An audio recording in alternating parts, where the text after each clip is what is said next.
Bom, gente, tudo certo? Como eu havia comentado com vocês, era legal a gente relembrar as equações do movimento circular, tá? Por quê? Eu vou usar elas, algumas delas na verdade, para poder deduzir a terceira lei de Kepler. E além disso, pode ser que vocês precisem, né, delas para resolver alguns exercícios. Então é legal pelo menos a gente relembrar algo rapidinho, bem tranquilo, beleza?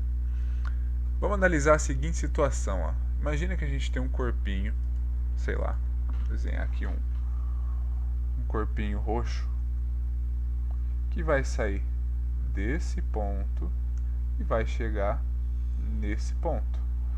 Percebam que a linha branca é toda a trajetória dele, tá? Mas eu não estou me interessando nisso. Ele vai sair do ponto A e chegar no ponto B. Então vamos colocar aqui, ó, do centro da superfície até o corpinho, a gente tem um raio da trajetória dele. E do centro da superfície até a outra posição que o corpinho ocupa, a gente também tem um raio da trajetória. Só que vocês percebem que do ponto A até o ponto B, ele realizou um deslocamento, que seria isso aqui que eu pintei de um rosinha. Vai ser difícil, mas vamos lá. Desse ponto A até o ponto B, ele realiza esse deslocamento aqui, ó, na trajetória dele. Correto? Então, esse segmento aqui, essa medida, seria o deslocamento do meu corpo. E como eu disse, a medida que vai do centro da circunferência, do centro da trajetória circular até a superfície, é a medida de raio. Porém, é fácil de perceber que ao mudar de posição, ele realiza um deslocamento angular também, ele varia o ângulo de posição dele. Então, se eu fosse representar uma componente de velocidade aqui, seria aquela componente tangencial nossa, né? Que faz isso aqui, ó. A ponta ela é tangente à trajetória circular. Então, ó, só representando, tentar desenhar o mais bonitinho possível. Tá. Dá para quebrar um galho, né? Então, qualquer posição que eu fosse analisar, eu teria essa componente de velocidade, como eu falei para vocês lá na dedução da velocidade de órbita, beleza? Então, vamos pensar aqui juntos, ó. Cálculo de velocidade. Bom, é um movimento circular, beleza? Por ser um movimento circular e uniforme, a gente diz que a velocidade dele vai ser o deslocamento no tempo.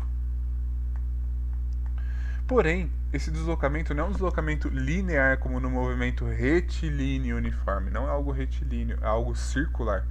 Então, esse deslocamento é o comprimento de um arco de uma circunferência. Percebam? Ele só percorre esse arquinho que está em rosa. Então, como que a gente calcula o comprimento do arco de uma circunferência? Ângulo, raio. Então a gente consegue unir essas duas equações. Se V é ΔS por ΔT e ΔS é ΔΦ vezes R, V vai ser ΔΦ vezes R dividido por ΔT. Porém, vamos pensar na seguinte situação. E se o corpo der uma volta completa? Se o deslocamento angular dele for igual a uma volta completa? Bom, ele realizou uma volta aí que equivale a 2π. Né? Uma volta completa na circunferência é 2π. E se ele realizou uma volta completa, significa que a gente está falando do período do movimento. Por que do período do movimento? O período é aquele cara que diz pra gente quanto tempo que leva para um evento voltar a acontecer. Meio esquisito falar assim, mas pensa comigo. Se eu dou uma volta completa, eu saio do ponto A e volto para o ponto A. Então o período do meu movimento foi uma volta completa, que vai ser um determinado tempo aí, dependendo da velocidade. Então a gente pode dizer que, substituindo essas coisas, né, que V vai ser igual a ΔΦ, que a gente disse que vale 2π, vezes o raio, dividido por T maiúsculo, que é o nosso período. Então daqui a gente já tirou duas equações. Bom, só que se o corpo está em um movimento circular, existe uma componente de velocidade relacionada à velocidade com que ele gira. Essa componente de velocidade é tangencial. Ela é uma componente que está apontando para fora. Só que percebam que o corpo realiza uma abertura angular. Ele tem um deslocamento angular à medida que ele varia do ponto A para o ponto B. Então existe uma velocidade que está relacionada a esse deslocamento angular, que é a velocidade angular. Ou seja, vindo aqui vamos pensar aqui no cantinho, vai. Velocidade angular mede a rapidez com que ele realiza o deslocamento angular. Então ele pega a variação do ângulo no tempo.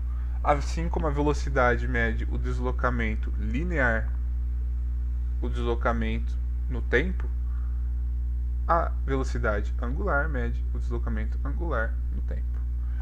Se a gente der uma volta completa,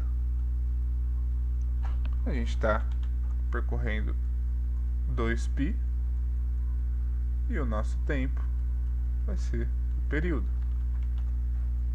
Então a gente consegue juntar essas três coisas. Velocidade angular é ΔΦ, 2π, dividido por ΔT, que é o nosso t maiúsculo.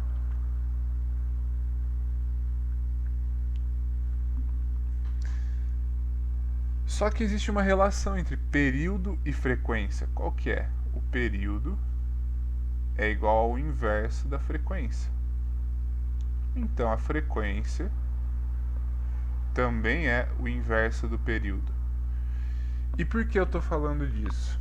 Percebam que a gente tem período em três equações. Então a gente consegue substituir esse cara nessas três equações. Caso você tenha dúvida da diferença entre período e frequência, vamos pensar comigo, ó. Período é o tempo que leva para determinado evento voltar a acontecer. Vamos pensar assim, ó.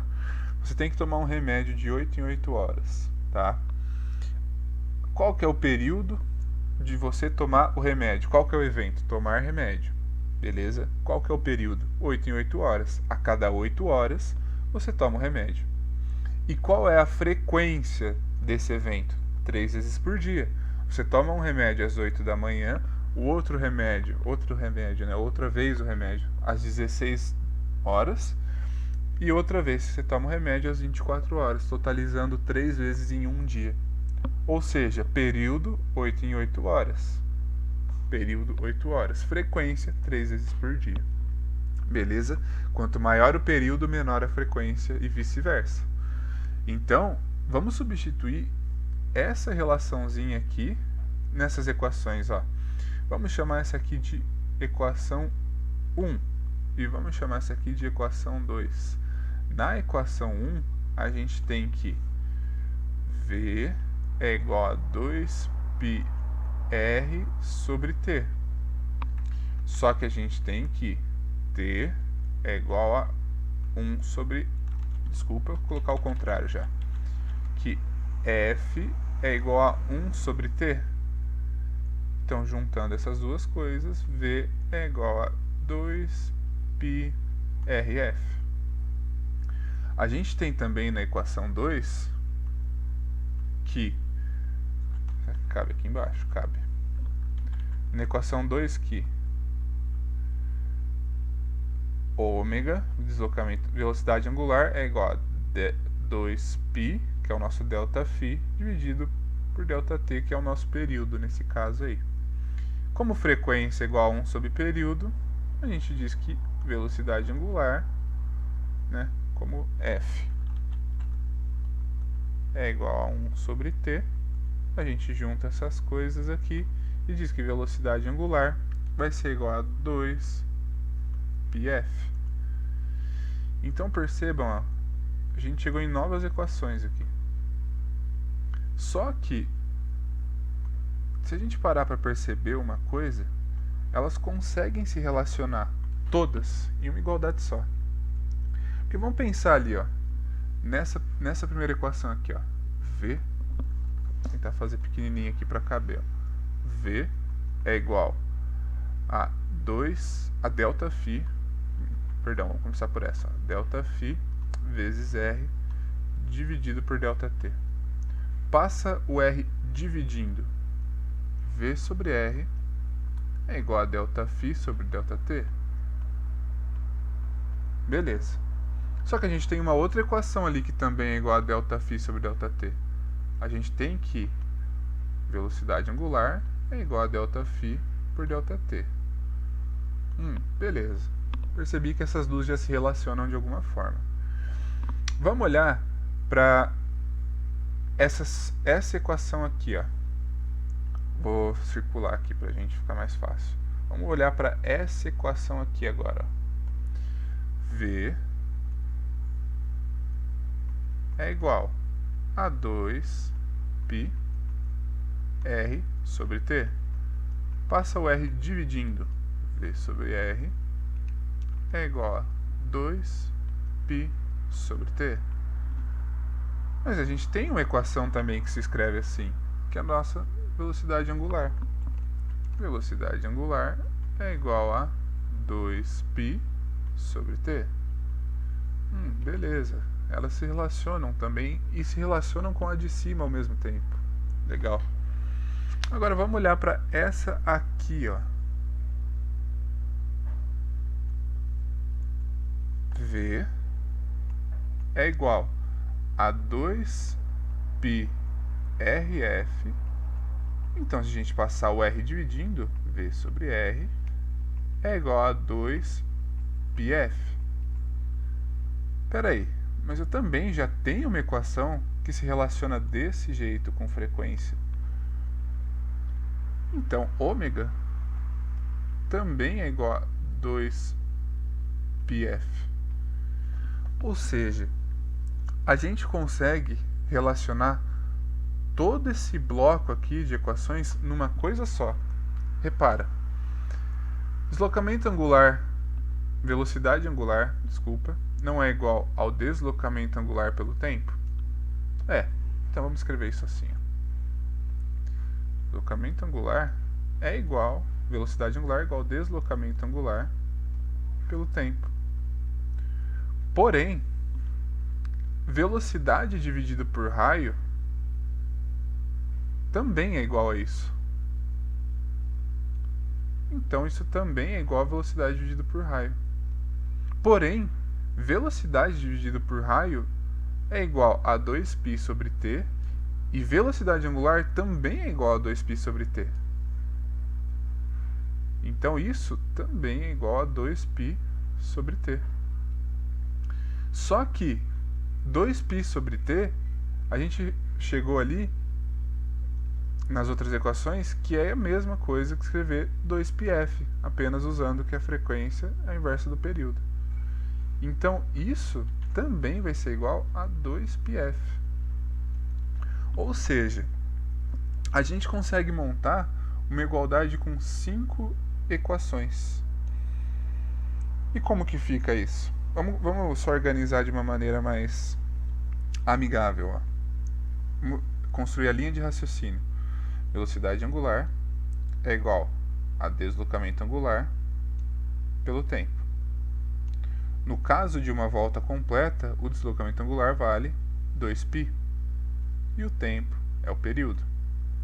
Só que frequência é o inverso do período. Então 2π sobre t é a mesma coisa que 2π vezes f. E isso tudo a gente viu ali que é igual a velocidade dividido pelo raio. Então, gente, ó, esse aqui é o nosso canivete do movimento circular uniforme. Por que canivete? Como o nosso grande professor Igor me ensinou, né? Aprendi com ele esse safado aqui. Que o canivete, a gente chama ele de canivete porque ele é uma coisa só com múltiplas funções, né? Existe uma frase para guardar ele, mas não vou falar aqui. Beleza, gente? Espero que tenha ficado claro. É uma dedução assim que é feita bem devagar, mas eu fiz um pouco mais rápido por ser videoaula. Então qualquer dúvida, tamo aí. Abraço.